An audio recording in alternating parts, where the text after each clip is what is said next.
I think we're ready to start now. Just to advise you that Councillor Baxendale is absent this evening and therefore I'm chairing the meeting tonight. I have to start by reading the usual announcements. So, the fire alarm. On hearing a fire alarm, please make your way to the nearest fire exits, which are clearly marked. Mobile phones, please ensure your mobile phones are switched off or on silent. And councillors who are using the Modern Gov application to access a document pack for the meeting may continue to use their electronic devices. But members must only use their devices to access council and committee information and ensure that they are not distracted by any other notifications on their devices. So this meeting is being filmed for live or subsequent broadcast, except where there are confidential or exempt items. By entering the council chamber and using the public seating areas, you are consenting to being filmed. If this presents any difficulty, please contact Democratic Services over here. Number of additional points. If you wish to speak, please raise your hand and wait for an invitation from the chair. Remember to turn your microphone off when you finish speaking. Please face the microphone when speaking and speak loudly, clearly, and as close as possible to the microphone. When referring to a specific report, page or slide, mention that report, page or slide so that all members have a clear understanding of what is being discussed. And could members please remember to collect their posts from the members' lounge at the close of the meeting, if you've not already done so.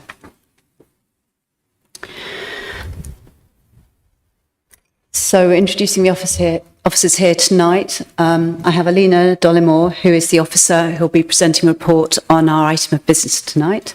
We also have John Chaplin, who is the head of the Majors team in planning. And we have Jeremy Patterson from One Legal here to support our work tonight. Some committee etiquette points. Please could I remind you of the need to remain open and actively listen to all representations made by both local residents and ward councillors. Be mindful that the public and those watching may interpret your reactions and body language. It is important that your focus remains on the meeting. I'd also like to remind you of the principles of being in public office and the importance of treating each other with kindness and respect. So we're on to item 1, apologies. Apologies have been received from the chair, Councillor Baxendale, and also councillors Kinnison, Piercy and Ryder. Do we have any further apologies tonight? No. Thank you. And do we have any declarations of interest tonight? I don't see any. So, item number 3, the minutes of our last meeting on the 20th of May, 2025. Can I see, please, a show of hands if you're happy with that, with the minutes that we've seen? So that's not quite unanimous because Councillor Callaghan, you weren't with us on that date, right? Yes. Thank you very much. So we're now on to item 4, the planning schedule and procedure for public speaking. And I think at this stage I hand over to Alina Dollimore to present the officer's report on this item, which is, we're on 4.1, land north east of Kingston Road, Slimbridge.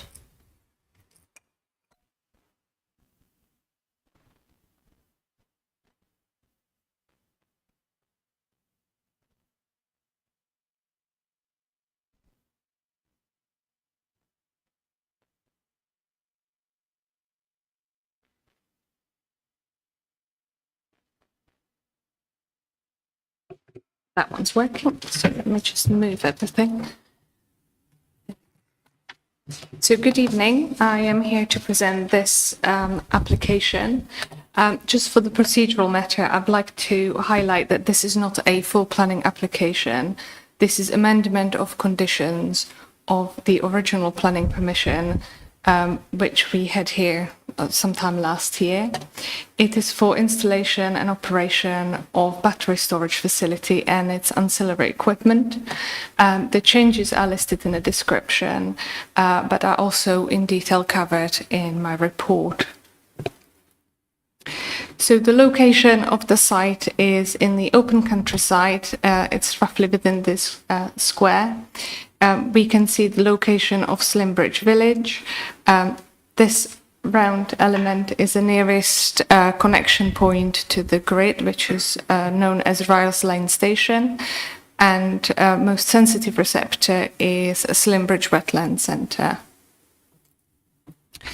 So just to jiggle your memory, that is, we approved the scheme for 24 storage containers and inverters on a site, together with 130 kilowatt transformer and a small DNO station positioned in here. There's a landscaping, and we've got a drainage ditch with an attenuation pond, which then drains into the existing ditch network in the area. So for direct comparison, we have the approved scheme in this, on this slide. The application scheme, you will notice, has reduced significantly the number of containers on site. This increases the spacing in between the containers as well. Broadly speaking, the landscaping scheme remains as originally approved. However, what has changed, the transformer itself has been rotated by 180 degrees, and the DNO station servicing the whole station has increased in size. So now going to the individual elements of amendments, the approved scheme positions the transformer this way, and now it proposes to rotate by 180 degrees to accommodate connection route. I would like to highlight that neither the approved scheme or the current application scheme indicates route which actually is going to connect it. So looking at it in isolation, rotating the transformer in isolation will have no visual impact in the locality because of its nature. It will sort of blend against the landscaping and so on. The proposed reduction in number of units is an interesting one. The description of development states that there will be 9 batteries and 8 transformers. When you look closer to the actual drawings, what we notice is that the battery storage is actually smaller. So what happens? We have 8 pairs of batteries and a sole little one here. So it works out that we've got 17 battery unit storage elements, and we've got 8 PCS stations. Semantics apart, it still looks like we've reduced the number of containers. So visually, that change will have no impact. In fact, it provides more spacing in between the units. So I think it works better for the fire retention. So as officers, we would not object to that arrangement. These are the details of the actual units proposed on site. You'll notice they're white, but discharge of condition 3 in the future will determine their color. So please don't think about the color here. We're just thinking about the size and how they're organized on site. So the battery storage is 20 feet in size, so they look like a half container, and the transformers or the converter systems are a full-size container. The DNO building proposed to service the scheme has changed substantially. The approved scheme looks at the L-shaped building, which is fairly limited in size. What we see in front of us is a building double the size. We've been provided with the following elevations, which give us an idea what it is going to look like. Again, the materials are not particularly specified because they would be covered by the condition 3 with details of materials. what we therefore consider is the mass, scale, and the size in the given location. So this is the approved scheme. This is a visual of year one, following if the approved scheme was built out. So you'll see that these are the containers, and that is the transformer at the back of it. The proposed scheme shows, again, the spaced out containers, the building, and the rotated transformer. It is the office's opinion that the size, scale, and massing of the building is not appropriate in this location. We therefore recommend that the application is refused, and we do suggest that following reason for refusal is stated on a decision notice. Thank you. Thank you, Alina. So next I have Ward Member Lindsay Green speaking. I think the other ward members aren't speaking tonight. Is that correct? So it's just yourself. Okay, thank you. Thank you.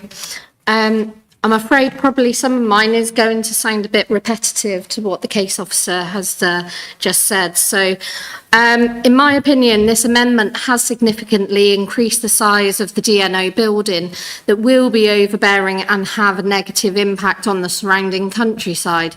It also goes against local plan policy ES3. With the building being much bigger and taller, any hedging will no longer mitigate the issues of screening the building from view. This will have a detrimental impact on the countryside and character of Slimbridge.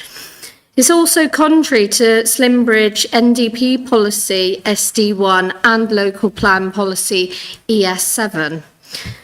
The proposal also fails to meet local plan policy CP14 as the design and appearance are not appropriate for the parish, nor does it provide any direct benefit to the community either.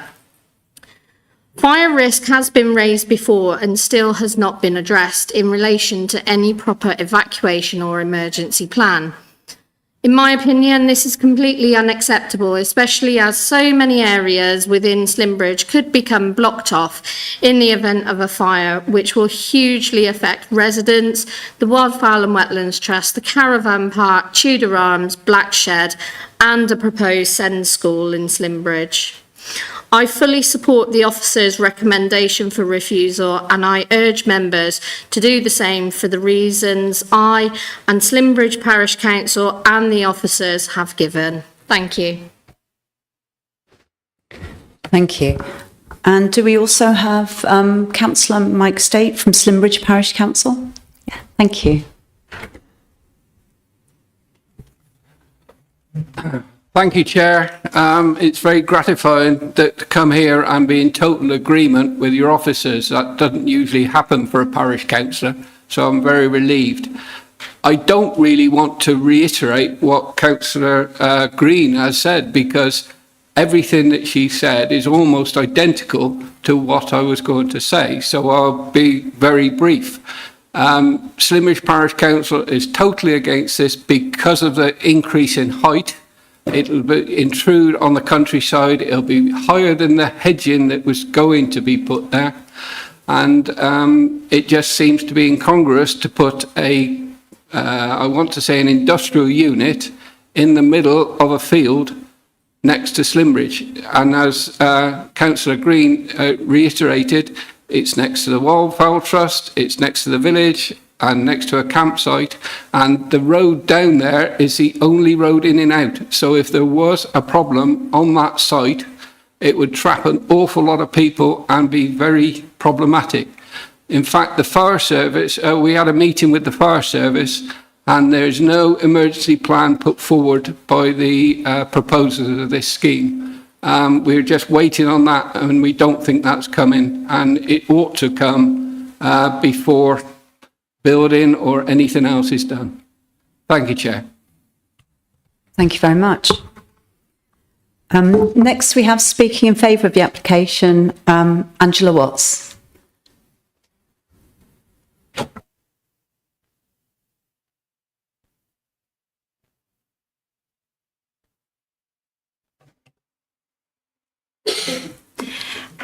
I am a chartered landscape architect and a director of a local landscape architecture firm based in Bristol.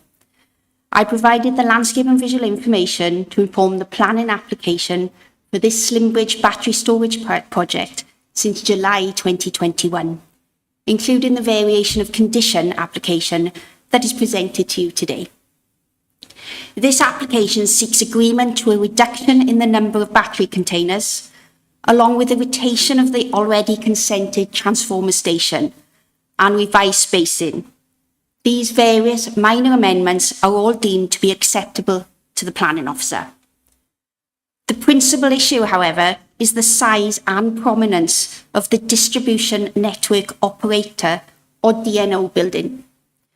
NGED, or National Grid Electricity Distribution, is the DNO, and the size of the building is determined not by the applicant, but by the DNO and its prevailing design conditions and guidelines. The design guidelines have changed recently, and the applicant was required to seek consent for this larger building. This has resulted in a larger and taller building, the height increasing by about 90 centimetres. However, it is important to note that the DNO building will still be placed centrally amidst the development, and if perceived, would always be viewed amidst the battery storage containers to the south and the transformer station to the north, within a strong existing and proposed landscape framework as identified on the landscape proposals plans. However, noting the concerns raised by the planning officer, Slimbridge Parish Council and local residents, the applicant has been in urgent consultation with NGED over the last few days to agree to an exception and to allow for the building to be smaller compared to the DNO's current standard design. On Friday afternoon, NGED confirmed that the DNO building design could indeed be reduced in size. NGED acknowledged that the original planning consent predates the recent guideline changes, and as such they're essentially willing for the building to be the same height and broadly the same width and length as what was originally consented. The main difference is the configuration of the building, which would be a rectangle instead of an L shape. The applicant is additionally exploring with NGED whether the building could be a steel and coloured dark green so as to further blend in with the adjacent containers. In combination with these other changes to the development, as part of the variation of condition, which includes the overall reduction in the number of battery storage containers, I would suggest that these changes would offer benefits to the landscape and visual issues when compared to the consented design. Regrettably, this positive and material update from NGED has come too late for the officers to accept the revised plans.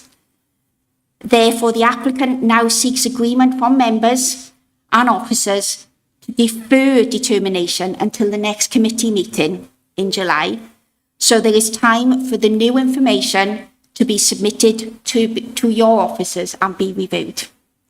Okay, thank you. Thank you very much. So next we move on to questions from members.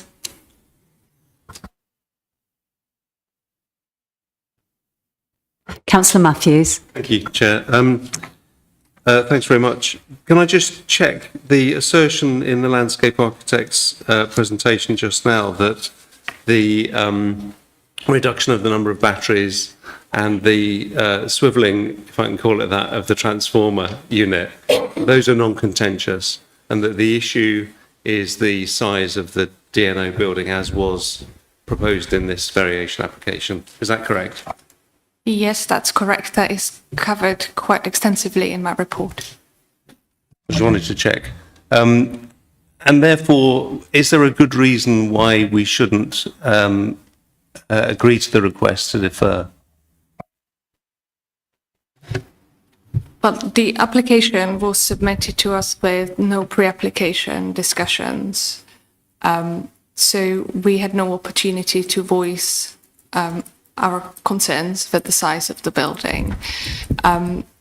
the new plans have arrived ever so late that we have not formally accepted them. I have not seen them. They have not been logged. And the applicant would have an opportunity to submit a new planning application where we can perhaps better address those changes. They simply came in too late. So what we are seeking is a determination on the merit of the application, because that is how we determine planning applications in the timescales given to us. Councillor Matthews, I see you want to come back in. Yeah, I just want to come back. I understand that. And it's clearly a very unusual procedural situation, and I've got deepest sympathy with everybody involved. It seems frustrating that we've got the NGED relenting, but us being faced with the application that we're faced with and therefore needing to make a determination. But to come back to the question, is there any reason why we can't defer at this stage? Yeah, I'll just come in there. That is an option available to the committee, but what we're saying is our job is to make timely decisions. So we've got an application before us. We have to consider it on its merits. I acknowledge the engagement the applicant is saying they're having and their willingness to talk to us about a revised scheme, but they're also saying that they're still talking to the network provider about an alternative materials and alternative design. It's not as if we've got the final details before us. So what we're saying as officers is that we're encouraging you to make a decision on the application that's before us and determine the application that we have now. Okay, I can see 3 hands went up there. So I've got Councillor Moore, Councillor Cambeats, and then Councillor Turner Wilkes. Yeah, so, sorry, just on a point of clarification, are you saying your recommendation is for us to refuse this and you want the application to submit a whole new application for variation? Yes, what we're recommending is refusal of the application that's before us. The applicant could then work up their revised building and then come back to us and ask us to reconsider it once they've got the details finalised, and they've got the option to engage with us with a pre-application discussion to agree that or discuss with us the merits of that and whether or not there are any other changes that could help mitigate the impact. Okay, and why is that different from merely deferring it? Well, what we've got to do is determine an application in a timely manner. We don't necessarily have the time because we're at committee now discussing it. Those revised scheme, it would be cleaner to resubmit as a separate application to allow us to consult on any revised details and then consider the merits of a different building. Are you saying you couldn't consult if it was deferred? We could do, but we've got to make a decision in a timely manner, so that's why we're pushing you to consider the merits of what's being proposed at the moment. Okay, thank you. So Councillor Cambeats next. Thank you. I'm afraid it's another procedural question. If we were to defer it, say to next month, which I think is what's been requested, would we then be looking at this application, or would it be possible to look at and alter that, an alteration to it? Will deferral permit alterations? Is what I'm saying, I think. It depends what you request us to do with the deferral. So you could send us away to talk to the applicant and revise a scheme. So it's more what you request. I think it would be unlikely to get it back to July committee just because the close for that is fast approaching. So it wouldn't necessarily make that one. So it's more likely to be September if timing wise. But a cleaner approach would be to determine what's been submitted and allow the applicant the choice or option to firm up what their revised plan is, finish those discussions with the network operator, and then come back with a new proposal that's ready and not sort of submitted at the last minute. Just to follow up briefly, thank you. But if they were to do that and come back with another proposal, can you give a rough estimate of how long that would take and when it would be likely to come back to us? Well, I don't know how long it would take them to submit a new application, but we would determine it within the timescales submitted, and it would be a 12-week application, and it depends if it gets called into committee whether it would come back here. So we'd have to see following the consultations and those sort of things, but 12 weeks. Okay, thanks. Melzer. I take on board everything that you've just said about deferral. Just one question, and that just goes back to the consultations. July seems very near for public and statutory consultations. Another question is there even time to do public and statutory consultations in that time frame to bring back? Because I didn't think there would be. No, we have this Friday coming to confirm our agenda, and I think the reports must be finished. The next committee is 15th of July, and we finish our reports 2 weeks before. So it is very close, and we won't be able to undertake the 21-day statutory reconsultation because we would have to reconsult with everybody on this one. So basically, therefore, we're saying even if we deferred to July, we actually couldn't do an effective job of consulting with those parties to get a reasonable position for this committee to view this application. No, the nearest possible committee would be the 2nd of September. Councillor Luff, I've got you next.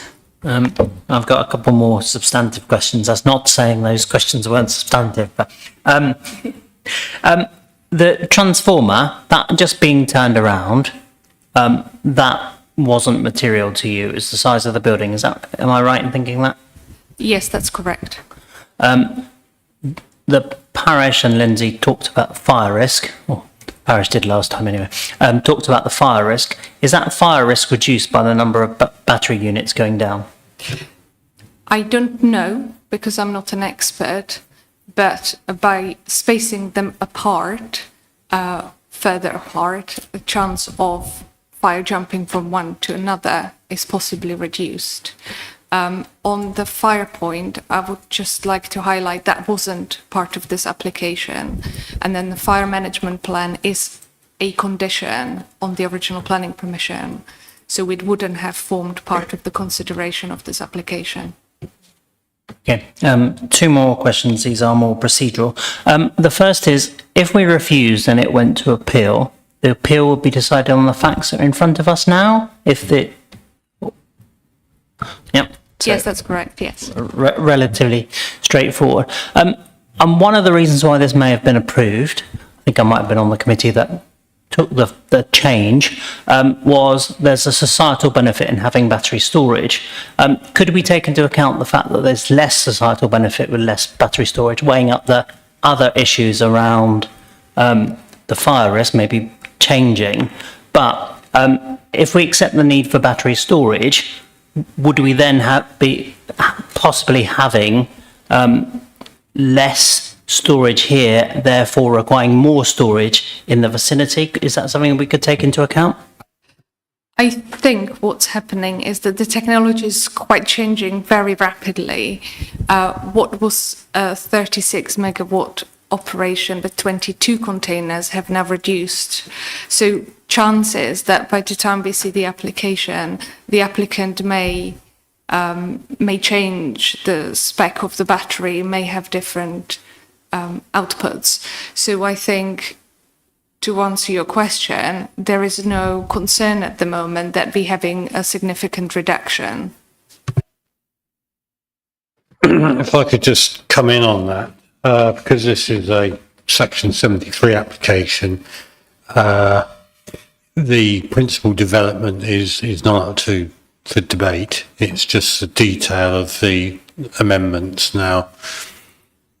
Reducing the number of units may have an impact on the storage capacity, but the main issue is, the spacing, etc.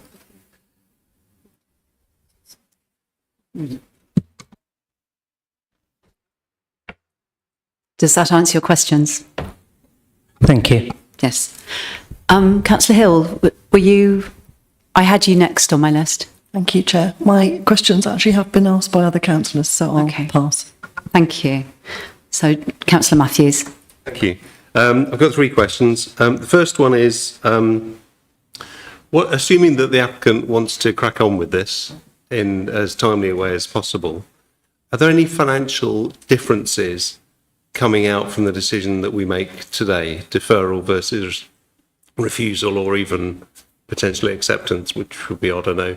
But thinking of deferral or refusal, what's the difference in financial impact on the applicant from those two? So I'm thinking of fees and so forth for application. I think we are not really able to answer that question because it's not our consideration. It is a developer's risk. So it will always depend on what consultants and advice they are seeking from where, which will determine their costs. Do they have to pay another application fee? Yes. Yes, they have to, because there's no free go anymore. Got it. Thank you. The second question is there any reason why we couldn't have a special meeting in, say, late August to determine this if we wanted to?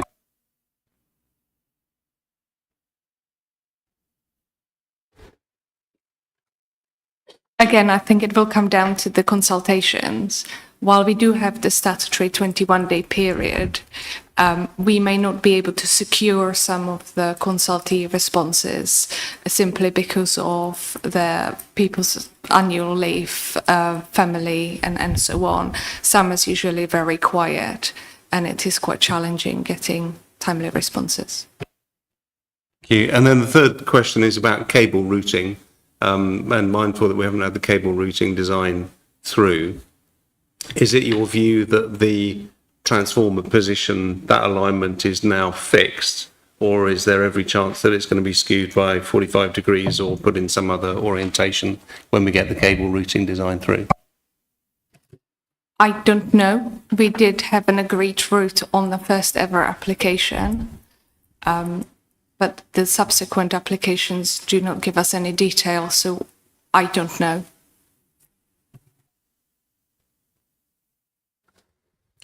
Is this a further question, Councillor Luff? Yes, okay, over to you.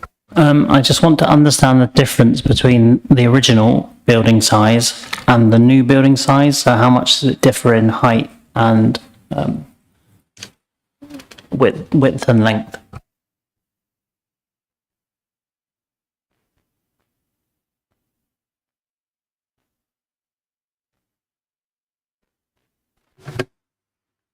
So it is in my report. The approved building had an approximate dimensions of 5.5 meters times 4.5 meters. The current building has a proposed footprint, or the length is 11.5 meters in length and 6.5 meters in width. And the height? So the height for the current building is stated to be 5.9 meters in height. We do not have detail of the approved building. Okay. Of height. Did the applicant say it was 90 centimetres higher? Did I remember that or misremember that? No, I can't verify that because I had no information available to me. Okay. And how close is the nearest viewpoint to this, whether it's a right-of-way or other houses? So the viewpoints I was showing you were from a public right-of-way where we did undertake a site visit last year when we were considering the approved scheme. That route is relatively open and it's got full view of the field. So for good 200 metres, there's a full view of the site, especially now the hedgerows are maintained at the height they are. I am aware that the landscaping proposed and approved will change that, but in terms of a view, until that landscaping's fully grown, is substantial. Thank you. Councillor Callaghan? Thank you, Chair. Are you aware of any other variations or changes to the original application that are subject to discussions between the applicant and National Grid? No, I probably wouldn't be informed of them. I have asked for confirmation of the details. So when the applicant said that it is necessary to have dimensions of a DNO, which I see at this application, I was not provided with a detail which substantiated that. I was querying the increase in size, but those details were never provided to me. So I'm not party to any third-party discussions, so I wouldn't know. Do we have any final questions before we move on to debate? No, okay.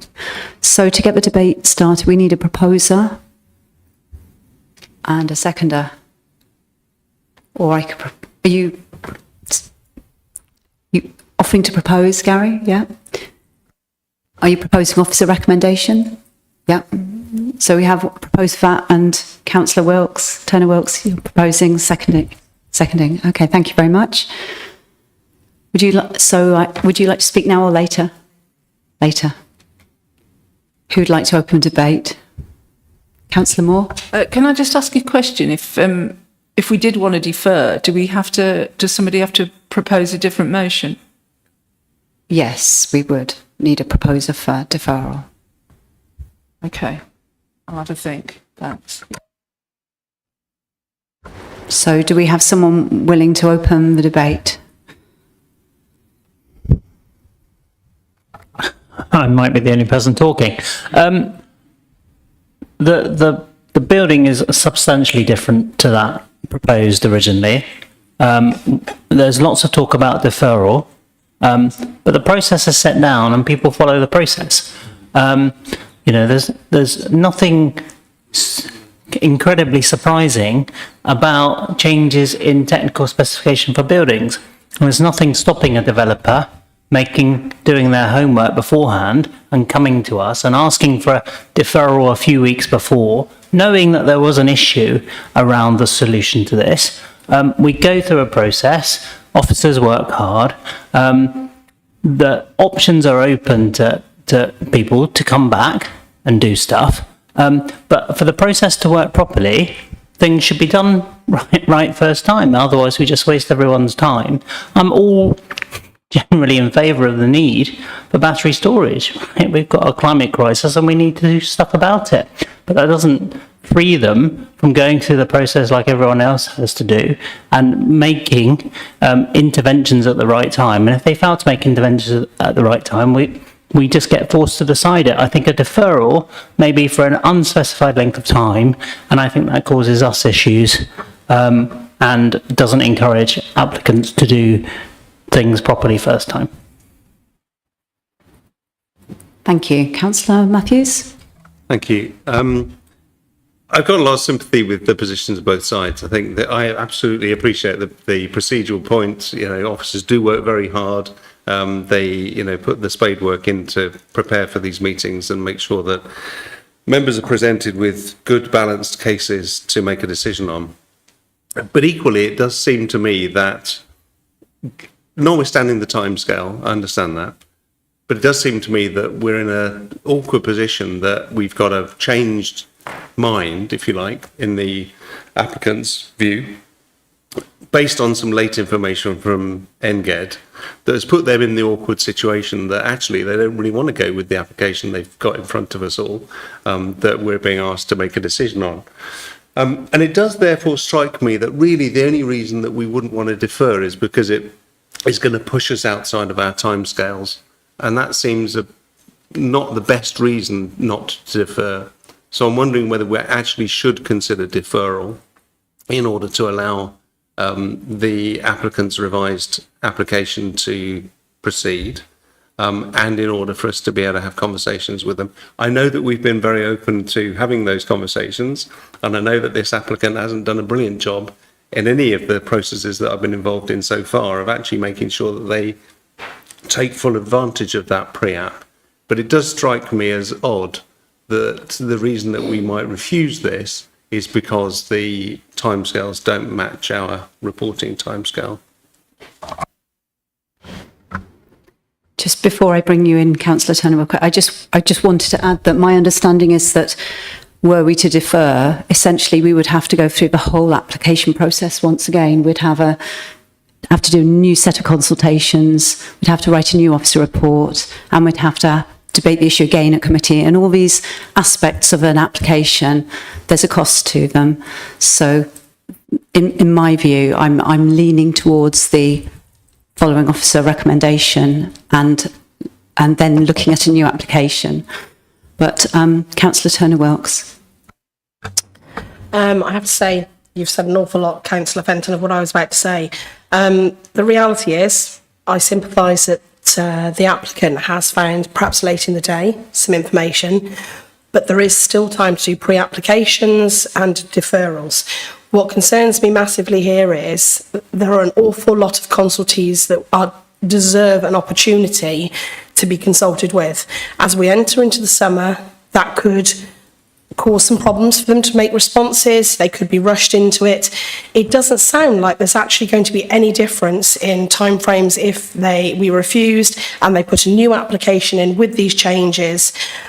I think personally, I'm inclined to stick entirely with officer's recommendation to refuse and then let the applicant put in a new application as and when they're ready and they've got the information they need, and give all the consultees that opportunity to have a reasonable time to respond. Thank you. Councillor Matthews? Thank you. It's more of a question really than a debating point, I think. Given that the swivelling and the reduction are non-contentious, and it's really the height of the building as is proposed in this application, variation application, that is the tipping point, is it possible for us to do a part approval to approve the swivelling reduction and just leave the building size outstanding?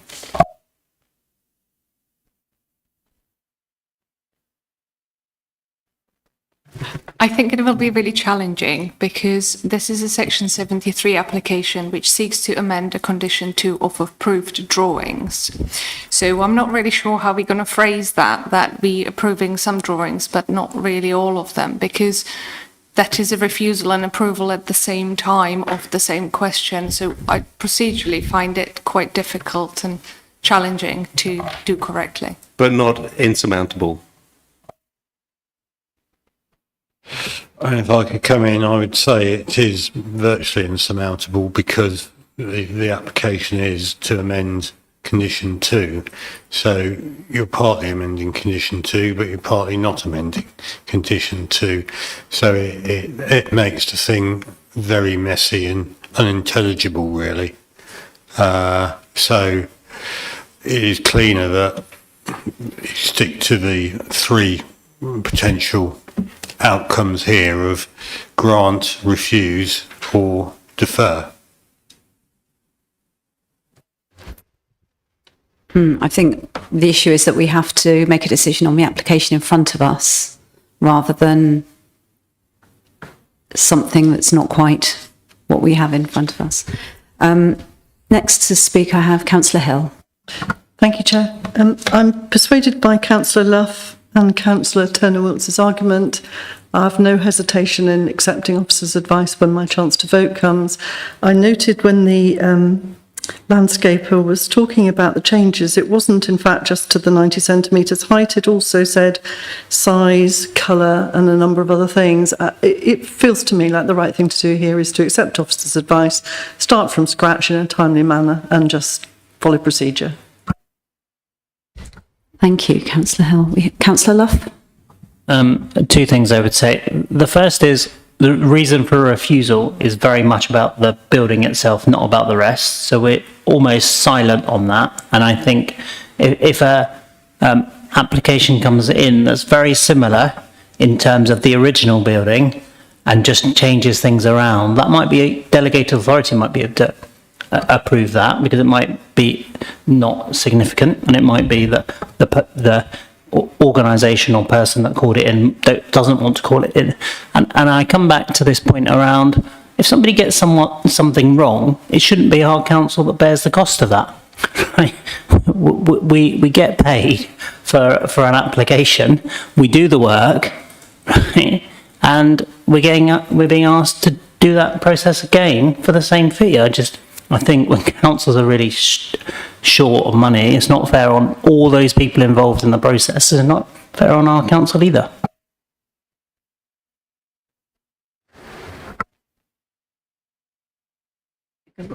Coming in on a sort of technical point, because you're the proposer, you're not meant to speak again to your final speech, because after the proposer speaks again, then the motion's put to a vote. Now, I don't want to curtail debate, and it's apparent that he hadn't realised that, but I'm just putting it on the record that that's the position. So if you do want to speak again, make sure it's the final one. I don't actually have down anyone else who wishes to speak. I don't know if there's anyone that I missed, but You could put it to the vote if everyone's happy. if everyone's happy to put it to a Yeah. vote, we could move now straight to a vote. Is that right? And I think we're going to use the electronic system for this.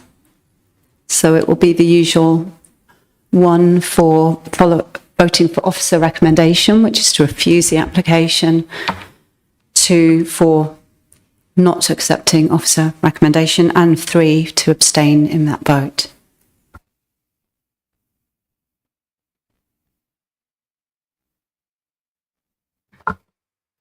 So that is unanimous to follow officer recommendation. I think that's the end of our agenda for tonight. So thank you everyone for attending.